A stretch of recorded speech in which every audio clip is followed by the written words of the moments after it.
हम यही कह रहे हैं कि धारा 370 और 35 के जरिए कॉन्स्टिट्यूशनल फ्रेमवर्क ऐसा क्रिएट किया गया है कि जम्मू और लद्दाख संभाग को कश्मीर का गुलाम बना दिया गया है। कॉन्स्टिट्यूशनली ये इंश्योर किया गया है कि जम्मू और लद्दाख एनस्लेव्ड रहे, ऑक्यूपाइड रहे, एक तरीके का गुलाम बन के रहे कश्मीरी हेजिमनी का। और इनफैक्ट 35 के जरिए उस कश्मीरी हेजिमनी में इस्लामिक हेजिमनी भी इंट्रोड्यूस की गई है। इस सब प्रोसेस को रिवर्स करने के लिए आज का कॉन्क्लेव हमने ऑर्गेनाइज किया, जिसमें विभिन्न स्पीकर्स आए और मुझे लगता है कि बहुत अच्छा मैसेज गया है। बहुत वैलिड पॉइंट्स उठाए गए हैं कि किस तरीके से 35 और 370 राष्ट्र विरोधी है, देश के विरोध में है, आइडिया ऑफ नेशन के खिलाफ है और तत्काल प्रभाव से सरकार जिम्मेवारी लेके इसे एग्जीक्यूटिव रूट से ध्वस्त करे, खत्म करे। देखिए, धारा 370 और 35 से आप हटाते ही जम्मू कश्मीर, जो एक theocratic non secular Islamic state है, उसे ध्वस्त करके जम्मू कश्मीर को एक सेक्युलर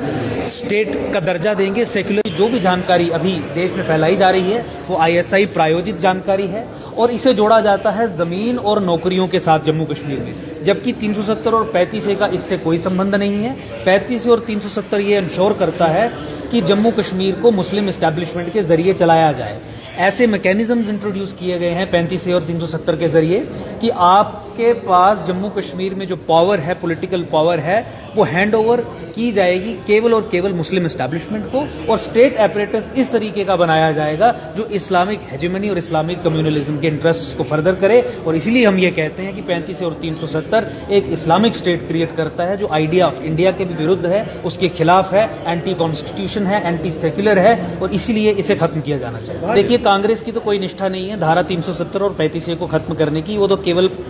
विरोधी पार्टी की तरह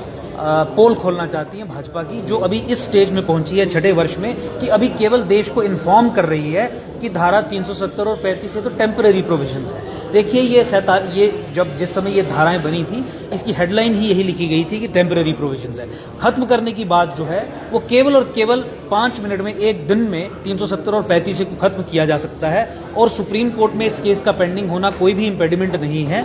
35 को प्रेसिडेंशियल ऑर्डर के जरिए और 370 को प्रेसिडेंशियल नोटिफिकेशन के जरिए बिना पार्लियामेंट या असेंबली में पेश किए खत्म किया जा सकता है। और अगर भाजपा ये कह रही है कि 370 और 35 को हम खत्म करेंगे, तो मुझे लगता है कि 10 से 15 दिन के अंदर अंदर उन्हें यह फैसला लेना चाहिए, क्योंकि कॉन्स्टिट्यूशनल रूट ये कहता है कि प्रेसिडेंशियल ऑर्डर निकाल के और प्रेसिडेंशियल नोटिफिकेशन निकाल के आप तत्काल प्रभाव से 2-3 दिन के समय के भीतर जो भी कैबिनेट की रिकमेंडेशन प्रेसिडेंट को जाने का जो समय लगता है, 4-5 दिन मान लीजिए, उसके अंदर